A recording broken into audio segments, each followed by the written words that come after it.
بسم اللہ الرحمن الرحیم۔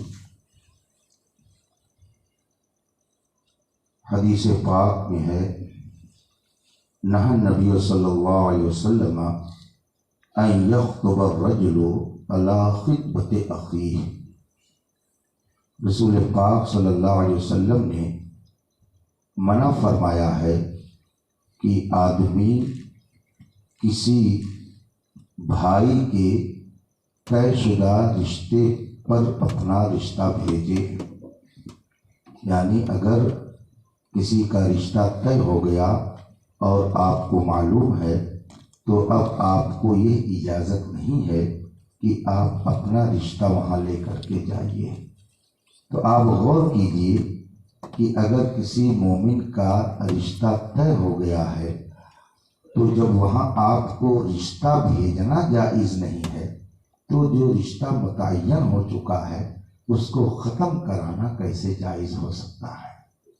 یہ ناجائز و گناہ ہے اور ایذائے مومن ہے، ایک مسلمان کو تکلیف دینا ہے۔ اور رسول پاک صلی اللہ علیہ وسلم فرماتے ہیں من آذا مسلما فقد آذانی ومن آذانی فقد آذى اللہ۔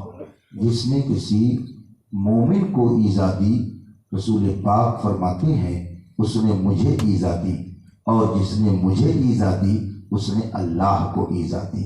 تو اگر اس طرح رشتہ کوئی کاٹتا ہے ایک مومن کا تو وہ صرف اسی کو ایذا نہیں دے رہا ہے بلکہ اللہ و رسول کو ایذا دے رہا ہے، اور جو اللہ و رسول کو ایذا پہنچانے کی ہمت کرے تو وہ عذاب الہی بھی سہنے کے لیے تیار رہے۔ یہ سخت ناجائز و گناہ ہے اور آدمی کو اپنے کیے پر توبہ کرنا لازم ہے۔ واللہ تعالی اعلم۔